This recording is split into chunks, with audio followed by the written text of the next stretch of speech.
नमस्कार दर्शक बंधु मामी किचन को आपण मानक बहुत बहुत स्वागत। आज हूँ पवित्र राधाष्टमी।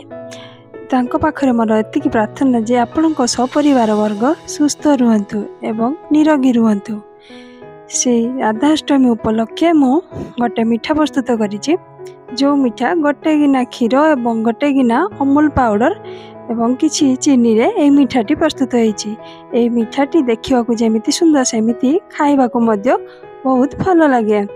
एही मिठा को आमे बनै सारला परे जदि स्टोर करी रखि दउछे तबे मिठाटी 8 रु 10 दिन पर्यंत रही परिबो एवं जतेबेले इच्छा आमे खली खाइ परिबा। एही मिठार स्वाद ठीक दुकान परी होइताए एवं एही मिठाटी एते नरम होइताए जे आमे खाइला बेले पाटीर पको पको से मेळै जाए एवं तार स्वाद मध्य बहुत भल। एबे आसंतु आमे सेही रेसिपी को स्टार्ट करिया। प्रथमे आमे गोटे कड़ाई बसैबा।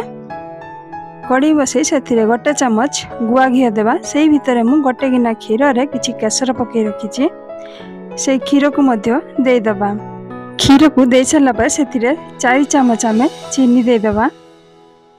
दे सारा पर आम किछि समय गलैबा जेमिति कि चीनी क्षीर सहित मिसी जीव। एबे देखंतु भल भाव रे क्षीरटी फुटी आसलानी। सेही सेम गिनारे मु अमूल पाउडर मध्य नेछि। क्षीर सेही गोटे गिना नेथिले एवं अमूल पाउडर मध्य से सेम गिनारे गोटे गिना नेछि। एबे आसंतु भल भाव रे आम गलै नेबा। गैस को मीडियम फ्लेम रे रखी आमे एई भली गलैबा जेमिति कि पानी अंश सुखी जीवो। से भितरे मु 5टी गुजराती को गुंड कर रखिथिली सेथिरे देई देली।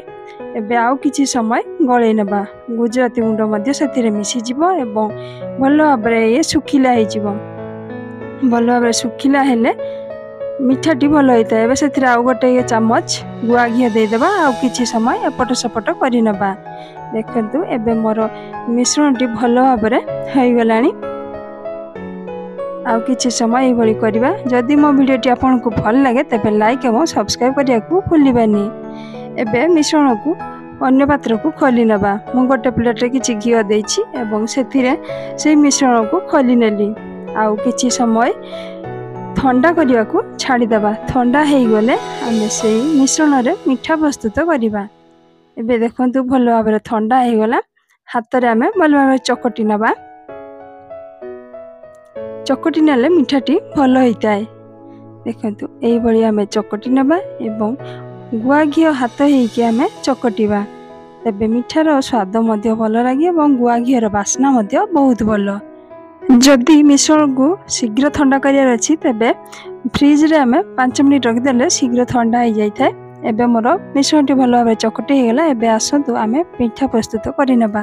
तरे किछि गुआ घी दे आमे से मिश्रण रु मिठा प्रस्तुत करि नेबा। प्रथमे आमे गोल आकार करि नेबा एवं परे आंगुली साहाय्य रे एकड़ा सेकड़ा फूल गोटे करी रखि देबा। सेथिरे किछि चेरी दे आमे मिठा गुडी को सजै नेबा।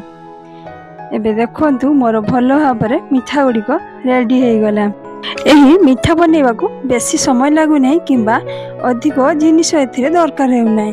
तेनु एही भली भाव रे मिठा प्रस्तुत करी ठाकुरंक पाखरे भोग लगांतु एवं बनै सारला परे स्टोर करी रखंतु। सेही मिठा 8 रु 10 दिन पर्यंत रही परिबो एवं जतेबेले इच्छा आपण खली सेथिरु खाइ परिबे।